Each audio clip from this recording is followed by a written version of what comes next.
Hello, hello, hello, and welcome to the Confidently You podcast with me, your host, Helen, owner, head coach at Fit Girl Club HQ. How are you? How's life? How are things going? I had a few feedbacks from my what do I do question, which sounds, if you listen to this new, you're like, well, haven't you been a coach for 7 years, Helen? You should know what you do already. I just don't like being called a PT. I don't think I'm a PT. I think when you think of PT, you think of someone in a gym like shouting at you. So someone said life coach, and the problem then is there was all that thing a few years ago where life coach has got a bad rep. So I'm going to go back to lifestyle coach. Lifestyle, that's what I am. Lifestyle. I help you improve your lifestyle. That's it. I'm going to stop dilly dallying around the point. So, welcome. It's me, Helen, head coach at Fit Girl Club HQ, lifestyle coach. How are you? How's things been? If you're in the UK, it is cooler. I know I talk about the weather every week, but it affects us so much. If you're watching this, you'll see look how tan my arms are. I am a bronze goddess. You'll notice my face isn't factor 50, always factor 30. 50 and a hat. I want to live to a nice old age and still look alive. So, white face, brown arm. Wow, they're so brown. That's literally from just being sat in my garden. Reading my book, I'm obsessed. So, I love reading, if you didn't know. And I'm on my 16th, no, I'm on my 17th book this year. When I set the habit at the start of the year to come off my phone at night, which I'll be honest, I didn't do last night, I was terrible. Martin wasn't here and I was scrolling to like just before 9 and I was like, what are you doing, Helen? Honestly, when Martin's not here, I'm worse. Scrolly, scroll, scroll. Anyway, then I put on my focus app and I did read for half an hour before I went to sleep. But I've got into the habit of like going up to bed at 7:30. Well, sometimes 7. Martin's like, should we watch another episode? I'm like, no, no, bedtime. And he's like, it's 7 o'clock, Helen. I'm like, I'm off to read. Obsessed with reading. I've two really good books that I've just finished. One is the second book of the I can't remember what the series is called, but the first book was called When the Moon Hatched, and the second was The Ballad of Falling Dragons, I think. Anyway, excellent. Excellent books, girls. If you're a bit of fantasy, it's a bit gory, but it's not too gory. Just the plot is so good. I like a thinky book sometimes, and I read the first one a few years ago. I loved it so much actually. I bought my mum it because I thought you have to read this book. And then the second one's come out and I've just read it on my Kindle. But when I started reading it, I was like, I'm so confused. I don't know what's happening. I can't remember. It's like some confusing names and things like that. But it gets you thinking, gets your juices flowing. And first few chapters, I was like, I'm really struggling with this. And I stuck with it and I was like, oh no, this is brilliant. So that was another excellent one. And then I started the Thursday Murder Club books. Now I'm very late to the party on this one because obviously the fifth book has just come out. I don't like a trend, girls. I like to pave my own way in life. I don't like to like follow these trends. But the film came out, and I wanted to read the book before I watched the film, and I've heard the film's not great anyway. So Martin kindly bought me all 5 books for my birthday. Now he got me hardback from. I said, "Have you got these second hand?" No, I don't like. Good for him getting them second hand because like, I reckon so many books get wasted. And Richard Osman, as an author, isn't struggling for money, so normally I'd pay for books because pay for the authors, but that guy's doing all right. So anyway, I'm holding this like hardback book, and I've got quite not weak hands, but I struggle with my hands, so it's been quite challenging. But I read that book in 5 days. I could not put it down, and I'm on the second one, and I've already read 100 pages in 2 days. So really into those books. He's got a way of writing that is so intriguing. His storytelling and the characters. What a clever man. Very, very clever. And it's funny as well. So I really like that. If you've got any book recommendations, please contact me. Email helen@fitgirlclub.co.uk or message me on Instagram at fitgirlclubuk or Facebook. Helen Sutton. I am always up for book recommendations. I reckon these 5 books, because after my race, I won't be doing anything for a week, but I'll be dead, so I'll be reading a lot. I reckon I'll do these 5 books by.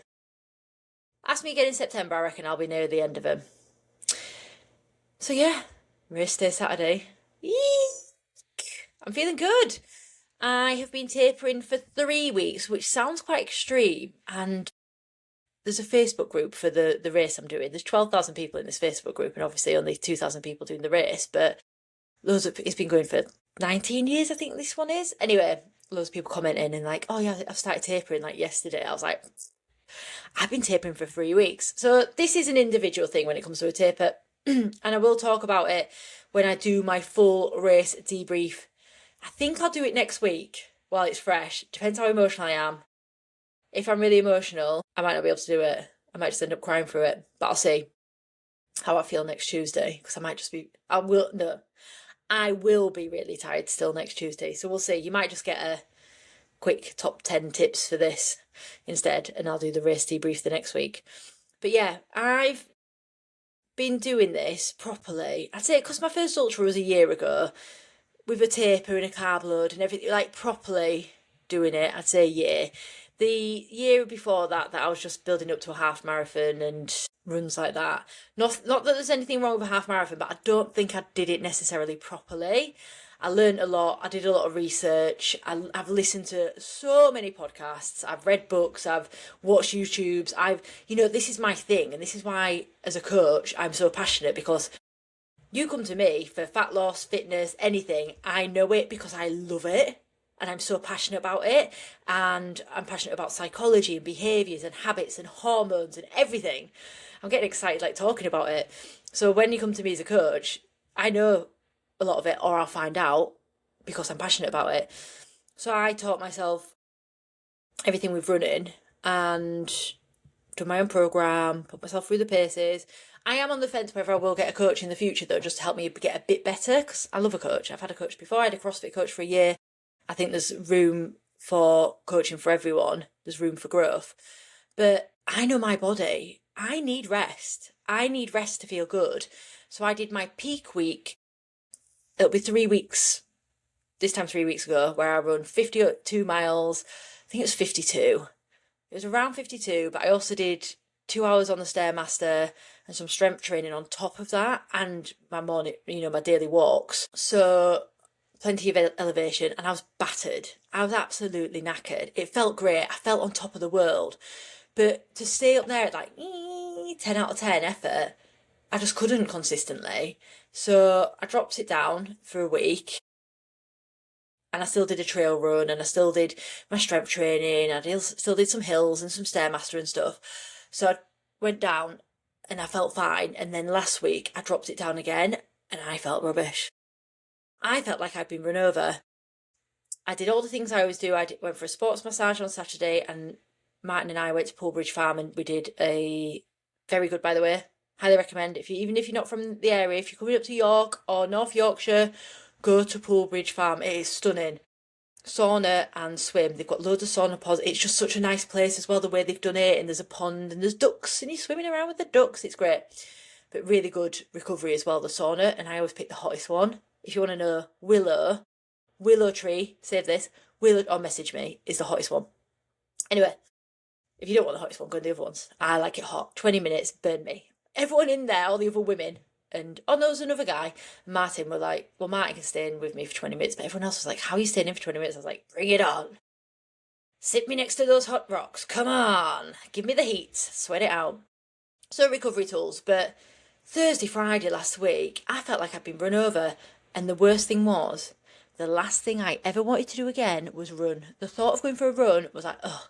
So I went for an hour run, I think it was Thursday. Then I did one on Sunday.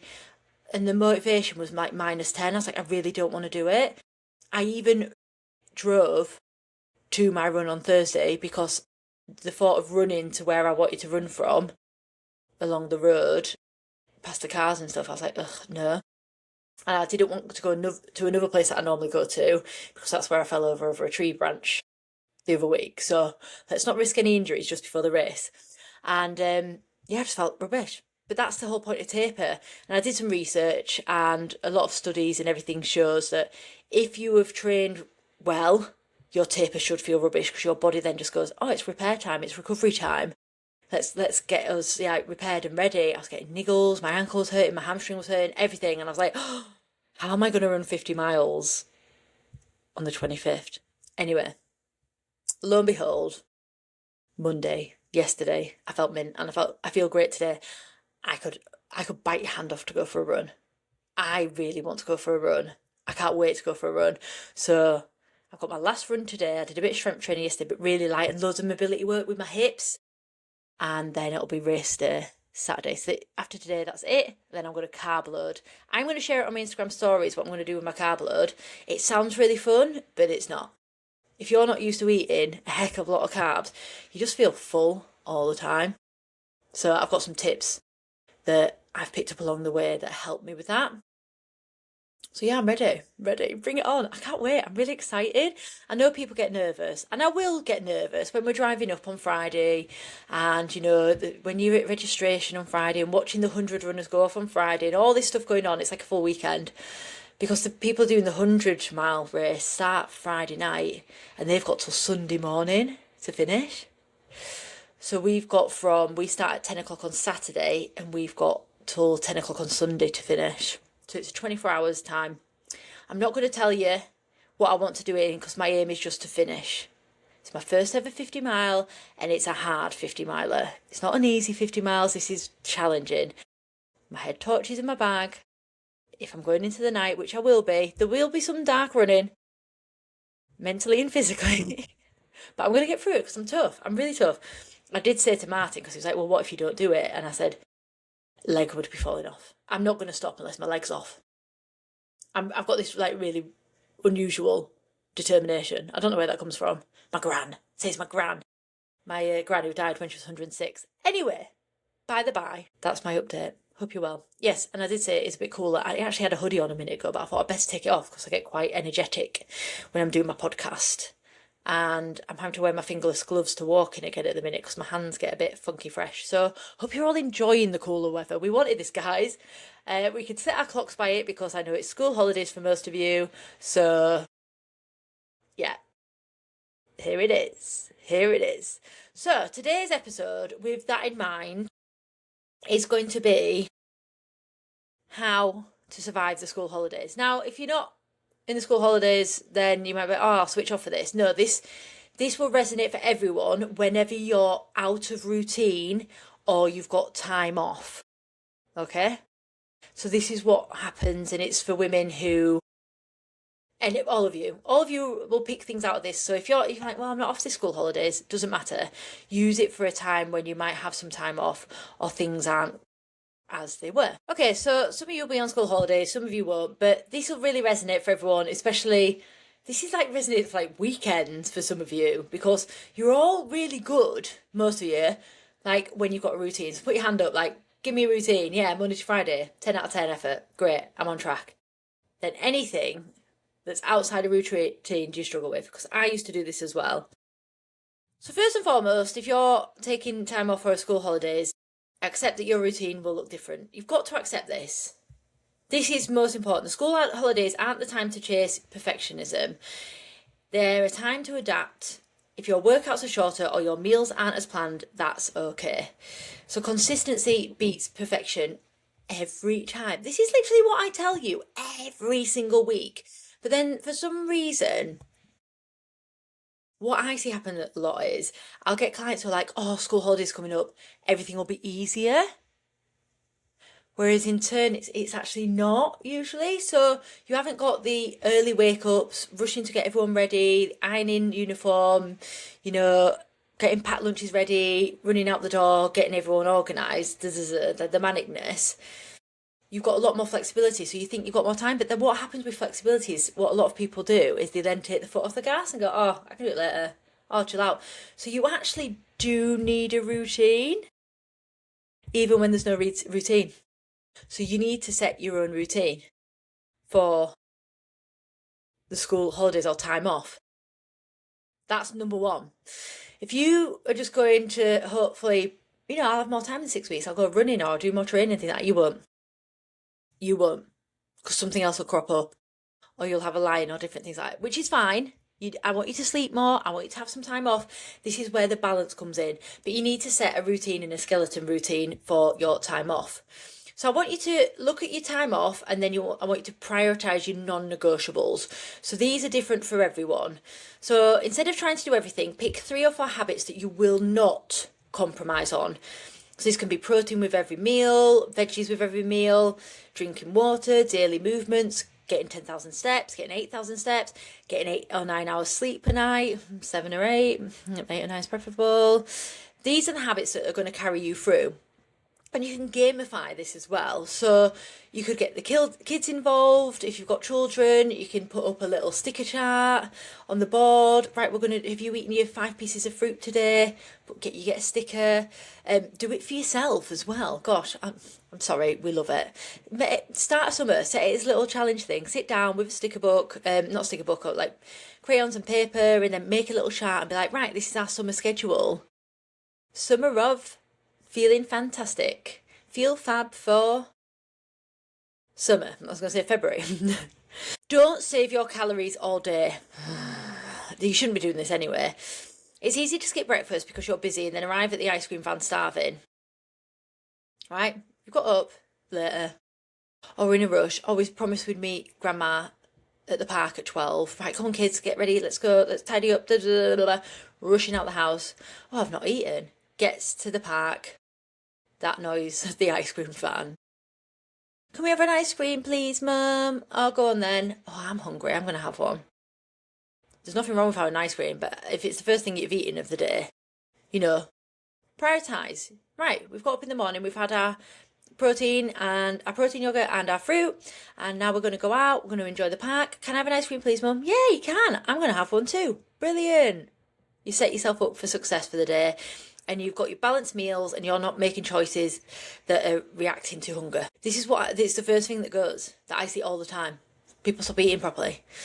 Stop eating their proper meal times, and then you're out, and then it's like, oh, you stop planning, then you're out, and it's like, oh, I just have to have, you're at a theme park, you have to have chips and gravy.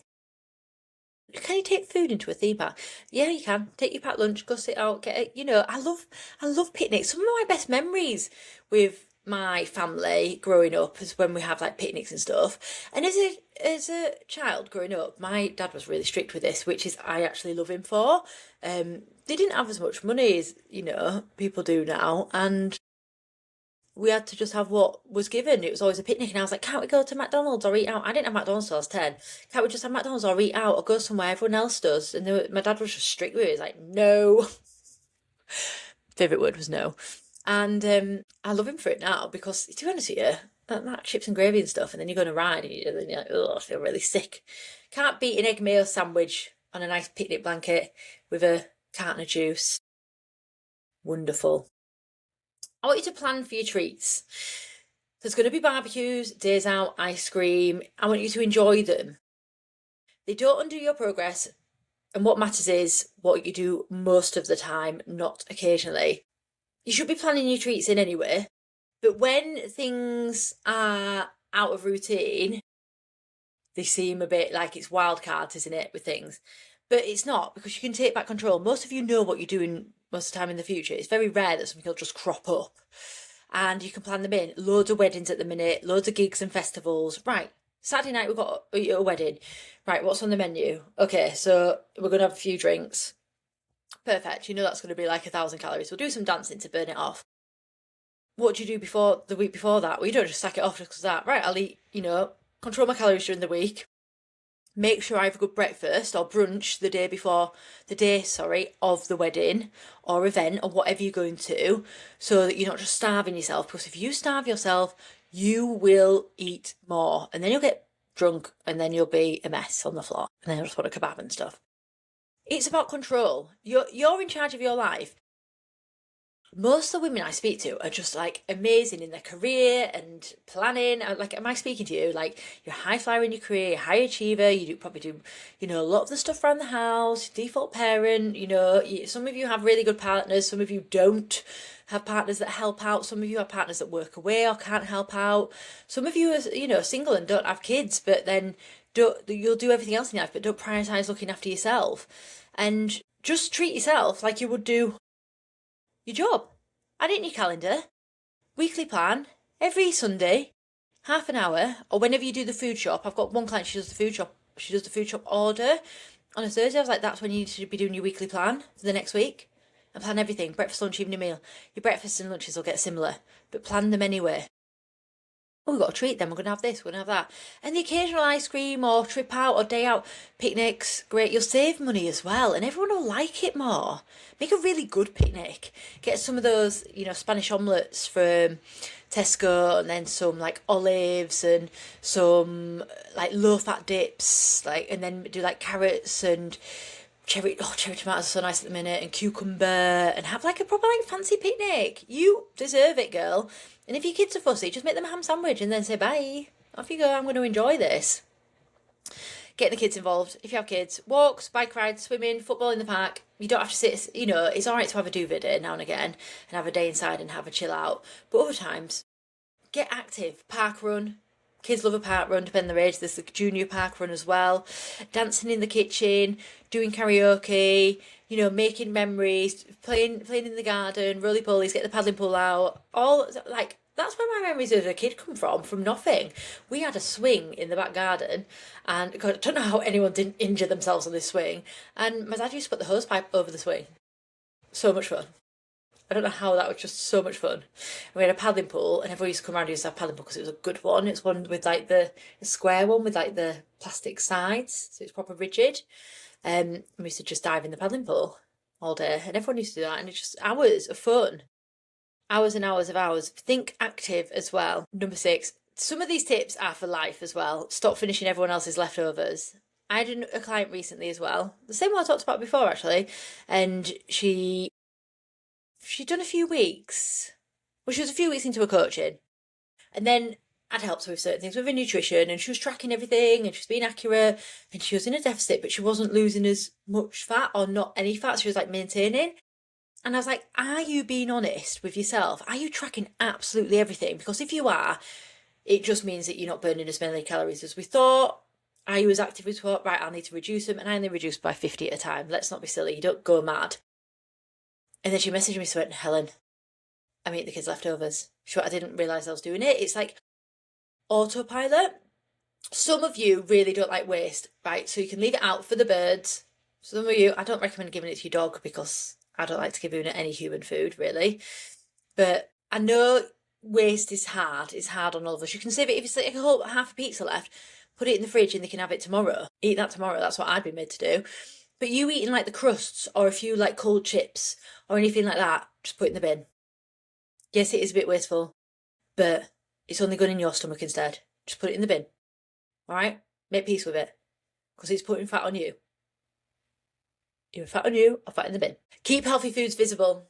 Fill the fridge with easy options like fruit, cut up. When your food shop comes in, get your carrots, cut them all up, put them in Tupperwares, get some, cucumber, tomatoes, get it all there ready so it's easy access. Fruit on the side. Apples, oranges, bananas, pears, kiwis are great at the minute. Everything. Make it convenient. Make some boiled eggs, make 4 days worth and have them in the fridge. I think the last 4 days, maybe 5. So when you're rushing around, convenience wins, yogurt pouches, anything you can grab and go, oh, I'm not eating breakfast. Back to scenario 1. I'm not eating breakfast. We're off to the park with grandma. Quick, go, grab a yogurt pouch. While the kids are playing, you can just sit and they'll love the snacks as well. Don't you dare wait till September, right? It's the 21st of June today when I'm recording this, so it'll be the 22nd if you listen to this now. September is 6 weeks away. Okay? I'm going to do some really quick maths here. There's 52 weeks in a year. I'm actually going to use my calculator. Oh my gosh, Martin saw me I did like 15 plus 3 the other day on my calculator, and he went, did you just use your calculator for that? And I was like, yes, I don't know why. I do normally like to use my brain, but as I'm doing a podcast, there's too much pressure. So I'll just Google it. Right, so I want to know how many, 6 weeks into 52, what percentage of the year is that? 2 times. Well, it's 15%, isn't it? Just under. So 13%. That's a big clump of your year if you just give up now. Plus, there's difference between giving up and going, oh, stuff it. Woo! Put on weight. September comes. Ah, shit. Or there's making peace and going, I'm not going to lose body fat in summer. I'm going to have a bit of fun. So I'll go to maintenance calories, but I'm still going to track. I'm still going to eat healthy. I'm still going to feel good. I'm still going to exercise. But I'm just going to give myself that leniency to have a few hundred more calories, just be a bit more flexible. And you have a maintenance period. Or you're like, I'm going to do this, right, not right, because maintenance is fine as well. I'm going to do this, but I want to lose fat, right? Okay, so you have a few days of deficit, then you can have a couple of days at maintenance, and you just make with peace that it's not going to be as fast as usual. There's lots of options, girls. It's not either on a diet or off a diet. I've got a new client at the minute and she is blooming amazing. I absolutely love her. She's got such a good, positive attitude. She's completely changing her life. She got into strength training a few years ago. She's in her 50s. She was like, what am I doing? I'm starting to feel weak. I'm starting to feel old. Boom. Flipped a switch and went, I'm going to change my life. And she's worked on herself and she's worked on her boundaries as well. She's been a very big yes person and she's working on her boundaries and saying no and just making her life better in general and feeling better. And I'm so proud of her, even when she came to me then, that's what she'd already done that on her own. But now is the time to work on her nutrition. Anyway, she went to a wedding at the weekend. She had a glorious time. She still tracked. And I said she didn't have to, because I know it's harder, but she did. And it wasn't, you don't have to get out jail free card. I just say this is a choice you make, but you make peace with that choice and you don't feel guilty about it after. That's all that matters. And the biggest thing I would say is, we don't start again, next week. It's the day you get back on it. And I'm strict with that. But it's about choice and control. There's no point in me going, yeah, you have to track it. This wedding. Why have you not tracked? And then someone starts ghosting me because I've been too pressured on them. It doesn't work that way. I meet you where you are. I don't tell you where you have to be. I meet you where you are and then I'll guide you along the way. Anyway, she had tracked this wedding. I was really impressed. And then she was like, oh, I've been off plan this weekend. I looked at all the things and she was still in a deficit. I was like, well, it doesn't matter. You're still in a deficit. Yes, ideally you're eating nutrient-dense food most of the time, but it doesn't matter if you're tracking everything, you've gone over, you're still under your calories. If you've not eaten the most nutrient-dense stuff in the world, yes, we want to aim for it most of the time because you'll feel better and you'll be able to stick to it better. But I was like, you're not off plan. This is where diet culture has been ingrained negatively in society. And you're like, as soon as you go to an event or have a drink or have some chocolate or have something that you think is bad, quotation marks, you think you're off plan. No, I was like, you're doing great. She was like, oh, really? I was like, yeah, carry on. This is why some people need a coach. Most of you need a coach, actually. But get a good one. I would say get a good one. Don't have to be me, just get a good one. Give yourself permission to enjoy the holidays. The goal isn't to lose loads of weight over the 6 weeks. It's to enjoy your family, make memories, and keep enough healthy habits in place that you recognise yourself when normal life returns. If you decide, oh, stuff it, holidays, stop walking and moving and just eat crisps and McDonald's and chocolate and pizza and deep fat fried Mars bars for the next 6 weeks, you will feel rubbish. You will feel like a slug and you will then be like, oh, I feel guilty. What have I done to myself? Poor me. Shut up. You have a choice. Now, you're going to be like, I'm going to eat some really good meals, nutrient-dense food, but I'm still going to enjoy myself. Sorry, I shouldn't have told you to shut up then, but anyway, I got a bit passionate. But nutrient-dense food, and then I'm going to have some treats on top.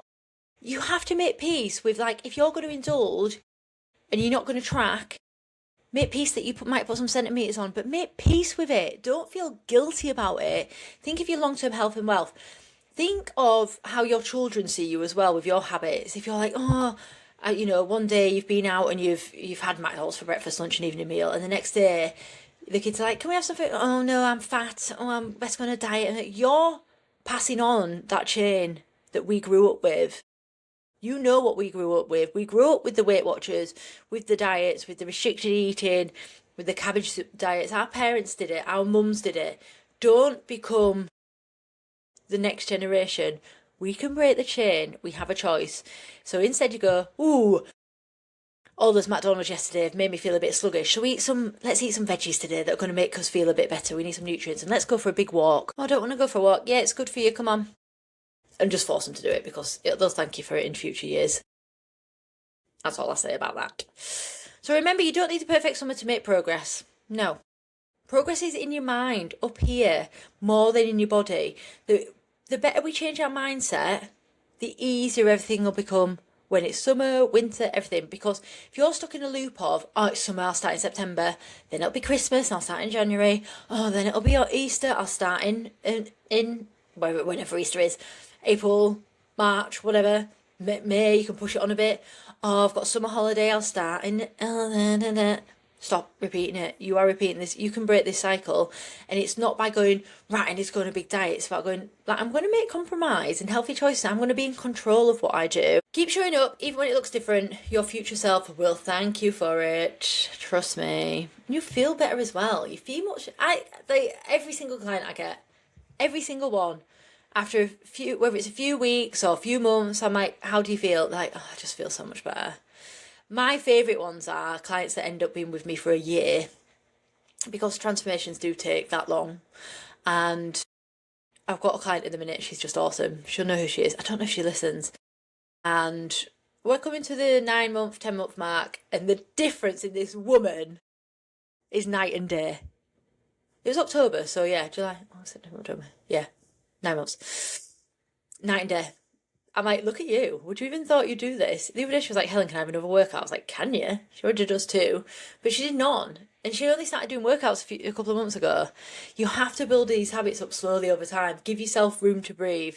Let it settle. Build the foundations. And then compound from there. And then we're going to have skyscrapers up to the ceiling, up to the ceiling, up to the sky of habits, of healthy habits. My last one is believe in yourself as well. If you don't believe you're going to do it, if you constantly tell yourself that, oh, I can't do this, I always fail in the summer holidays, so I might as well give up. Oh, I'm always like this. Be like, actually, no, I don't always do this. My last story for this podcast, not ever. You wish. I used to do in-person classes in Filey, and I won't say who this person is, but she was constantly on a diet yo-yo. I don't know what she's like now. I don't know what she's up to now. I hope she's got some help and finally believed in herself. And she'd do really well. She'd do amazingly for a period of time, and then something had happened and she'd give up. And I remember one day she came to class and I was like, oh, how are you getting on? How's things? She went, Helen, I just give up. I'm fat. I will always be fat. And that's just who I am. My family are fat. They were fat. And blah, blah, blah, blah, blah. And I was just like, I was so taken aback by her. And I was like, if you keep telling yourself that, you will be. And it's not just a choice. It's like, if you believe, if you are adamant belief that you're like, right, I'm not going to live this way anymore. I'm not this. I can change my identity. Everyone can change their identity. Look at me. I am not the person I was 10 years ago. You can choose to change your identity for the good or the bad. It is a choice. So that's my episode for this week. Hope you enjoyed it. Have a fantastic week. This time next week, I will be a 50-mile ultra runner.